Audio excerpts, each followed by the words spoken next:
সম্মানিত অতিথিবৃন্দ, দুর্ঘটনাস্থলকে কর্ডন করার জন্য আমাদের এয়ারপোর্টের রেডিও অফসেক, আমাদের আনসার বাহিনী, আমাদের আইপিবিএম এবং আমাদের এখানে অবস্থানরত বাংলাদেশ এয়ারফোর্সের একটা টিম, যারা অন্য একটি এক্সারসাইজে তাদের নিয়মিত এক্সারসাইজে এসেছিলেন, চেয়ারম্যান মহোদয়ের অনুরোধে তারা যোগদান করছেন। আমাদের ইনিশিয়াল কোঅর্ডিনেটরে তারা বাংলাদেশ এয়ারফোর্সের একটি টিমও যোগদান করছেন, যারা সিলেট এয়ারপোর্টে তাদের নিয়মিত একটি মহড়ায় অংশ নিচ্ছিলেন। সম্মানিত অতিথি, আগুন লেগে গেছে, আমাদের ফায়ার ভেহিকেল চলে এসছে, আমাদের দ্বিতীয় ফায়ার ভেহিকেলও আমরা প্রত্যাশা করছি এক্ষুনি চলে আসবে।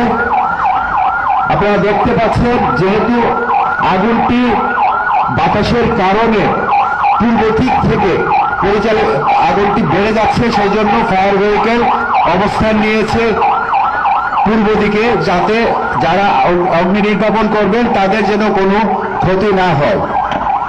সুধী মণ্ডলী, আপনি দেখতে পাচ্ছেন অগ্নি নির্বাপন কার্যক্রম শুরু হয়েছে এবং এই ধরনের দুর্ঘটনায় যেসব আয়োজন করতে হয় তার অন্যতম একটি হচ্ছে যাত্রী উদ্ধার এবং তাদেরকে সেবা প্রদান। আমরা সেই কার্যক্রমও দেখতে পাচ্ছি শুরু হয়ে গেছে। তার অংশ হিসাবে একটি কমান্ড পোস্ট স্থাপিত হয়েছে। Number 2-1, settle with the commander. All-Sin commander, please settle, take position and আপনারা দেখতে পাচ্ছেন আমাদের আনসার বাহিনী, বাংলাদেশ পুলিশ, আইপিবিএম এবং বাংলাদেশ বিমান বাহিনীর বিশেষ একটি দল অবস্থান নিয়েছে। অ্যাপসেকও আসছে।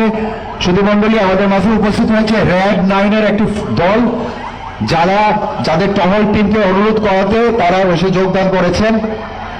আমরা সুধীমণ্ডলী, আমরা বাংলাদেশ বিমান বাহিনীকে আমাদের চেয়ারম্যান মহোদয়ের মাধ্যমে অনুরোধ করেছিলাম মহারাজ যে অংশগ্রহণকারী হেলিকপ্টারটি যেন আমাদেরকে সাপোর্ট করে, মেডিকেল ইভ্যাকুয়েশনে সাপোর্ট করে। আমরা জেনেছি যে কিছুক্ষণের মধ্যে সেই এয়ারক্রাফটটি এসে উপস্থিত হবে আমাদের মেডিকেল ইভ্যাকুয়েশনের জন্য।